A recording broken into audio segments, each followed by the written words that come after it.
Hello and welcome to another lazy Sunday. This is not my beer. It's Shore Leave by Brewdog, 4.3% amber ale. It fills the spot. It's neither exciting nor disappointing. It just is, really. However, the eagle-eyed amongst you may have noticed the inflated balloon behind me, which, as Mr. Rickshaw mentioned in his latest video, is a sign that I have beer fermenting. Yay, you say. Well, I'd say you probably couldn't care less. You don't care less. And the beer is from this book, Camera Essentials Home Brewing by Andy Parker and Graham Wheeler, in collaboration with the malt miller who kept providing the kits for this. Mate, a lot of you brewed a lot of this, especially those doing the live brew days once a month that were happening. Pardon me, and are still ongoing, I believe. I'm not sure what beers people. Excuse me, this beer is quite gassy.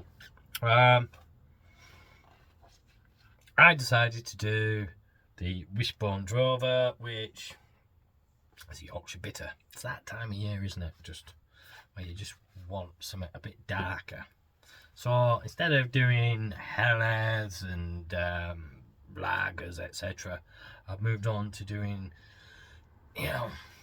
porters, bitters, maybe stouts, that kind of milds, darker, heavier, more wintry stuff. So this was, the Wishbone Drover, and I believe this was already done and covered by the live brew days. I working on a Saturday, not been involved in a lot of those, sadly.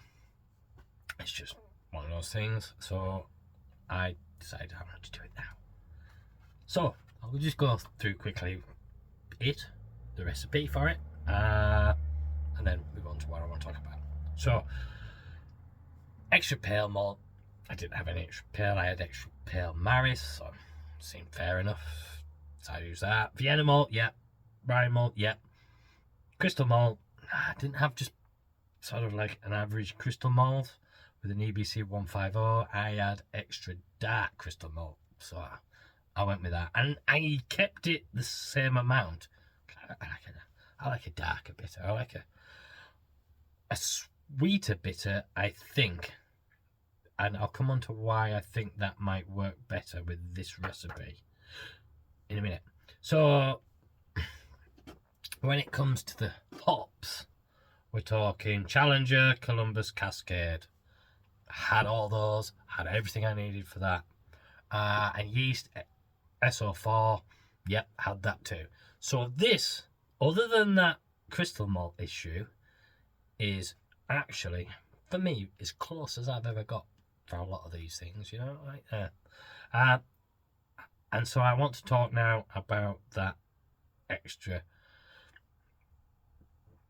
crystal malt. The bitterness units recorded in this book say it's 22 IBUs. Using the Grainfather app, which has been pretty good for doing these sort of things. It is what it is. Is pretty accurate with recording IBUs these days, better than it had been and has been before. So, taking the very first option, Challenger, alpha acids 8%, first were hops, and quantity 10 grams. I put that straight into the app. It gave me the amount of IBUs that would provide, and I then obviously altered the alpha acids to the actual alpha acids that my Challenger had, because obviously they all change, whilst trying to match those IBUs. And I did that with everything, as you would expect that anyone does when making a recipe. And my recipe came out, I think, about 34 IBUs rather than 22. So I think using that extra dark crystal malt may help balance that for this recipe, because I don't think this recipe for Yorkshire bitter is not that balanced, especially not 22 IBUs for a freaking bitter at one. What is it? 4.3%? Yeah, 4.3% bitter, 22 IBUs. Come on, especially finishing at 1010 for your final gravity. Yeah, I think 34 was about right. It may be a bit sweet now because of that, and it's just the fact that the book got it wrong. I know there are a few errors in this book. It has been noted before.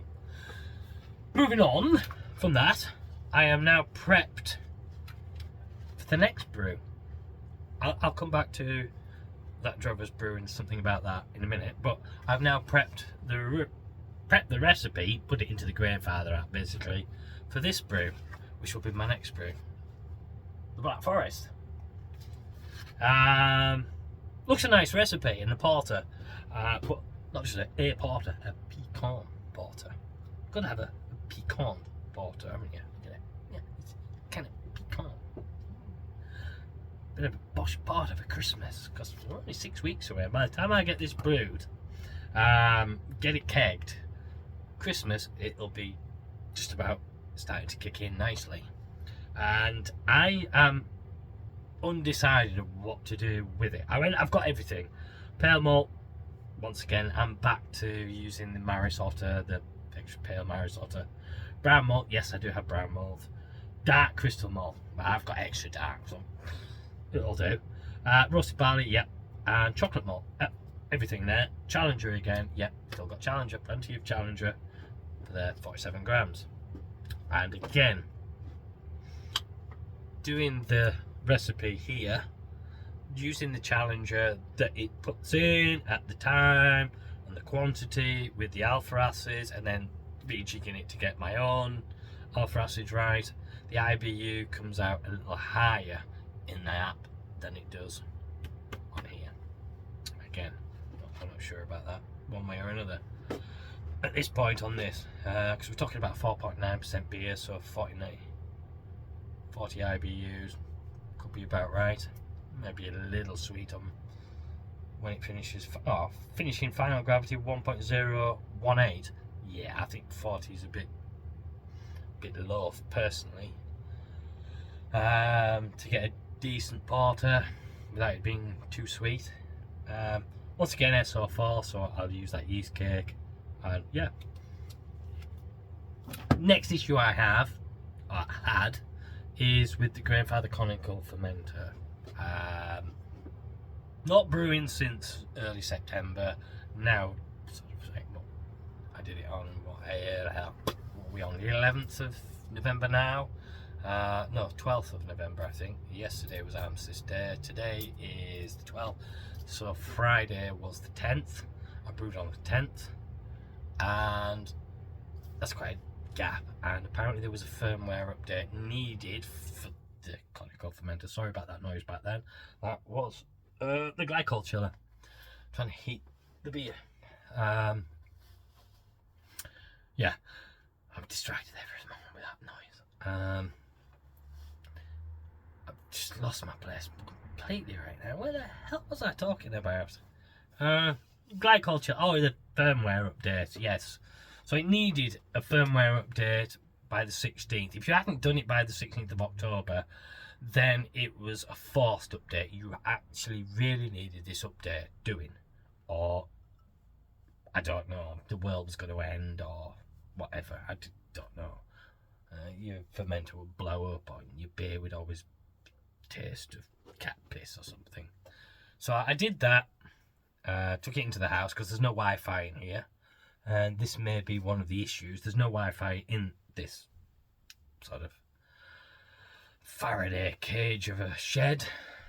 It's really difficult. The windows is about the only place I think that you can get through, because I've got that lining of yeah, let me just tilt you up.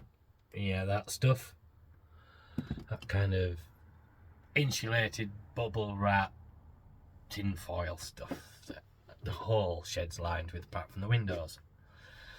So it does cause a problem for Wi-Fi in here, so I don't have Wi-Fi to the conical fermenter. So when I was brewing, I cleaned the fermenter. The fermenter needed clean. Bit remiss of me, I know, but I did do it and got it clean and stripped it right down, rebuilt it and everything. Took it into the house, connected it up, connected to the Wi-Fi, did the download for the firmware, all seemed fine, brought it back in here, and it whited out the screen. The screen completely went white. Now, when you start up one of these fermenters, it does do that white out first, and then it shows the grandfather logo, and then goes to the normal control panel screen. So I'm wondering whether it's kind of trying to reset itself for some reason, turn itself off and back on again, whether there's power issues here, I don't know. But then it's not coming back on, and so I'm having to come in, turn the glycol chiller off and then back on, because it's powered via the glycol chiller these days rather than actually a socket on its own, because obviously it's connected to the glycol chiller and run by the glycol chiller. Makes sense. And it's been white out, completely white out, and then I've turned it off, turned it back on, comes back on, and I've lost that whole couple of days worth of the session. It restarts the same session, it's all set up as that session with all the programming I've set. However, it's just wiped out the fact that it had done now 2 days, because I came this morning, it had done it again.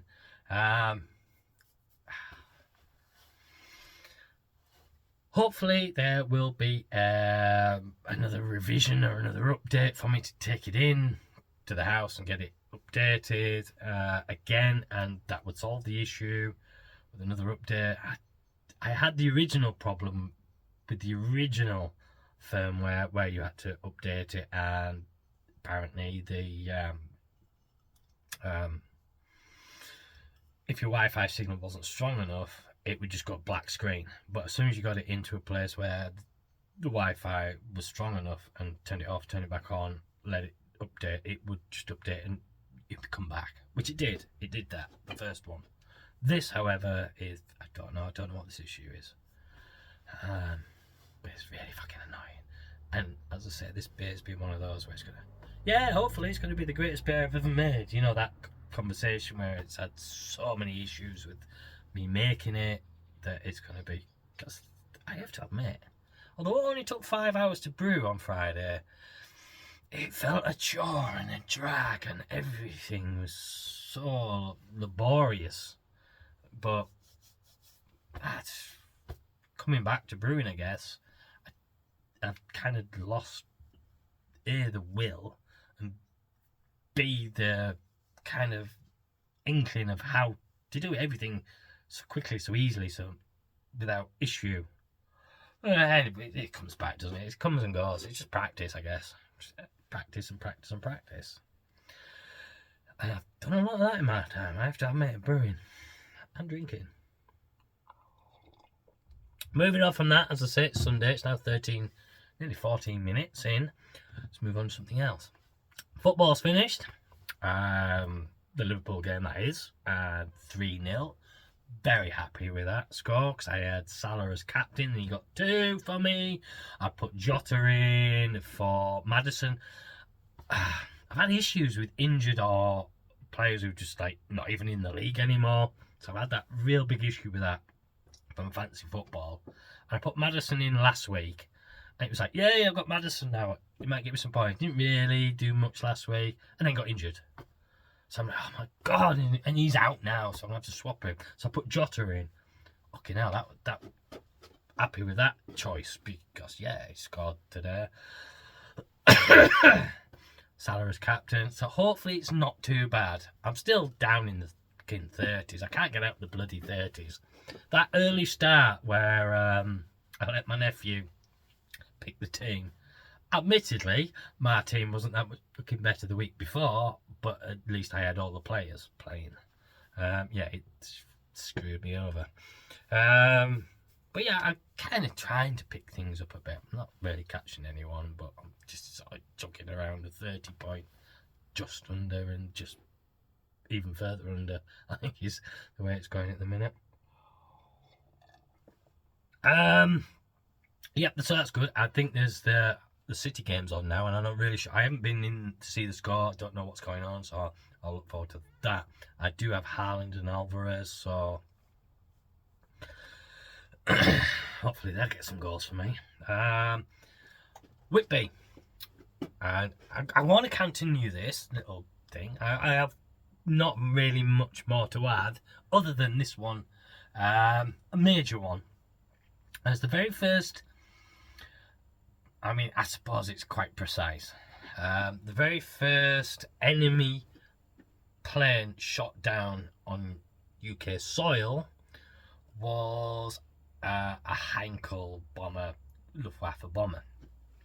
And this was kind of in the phony war, just before we declared war on Germany.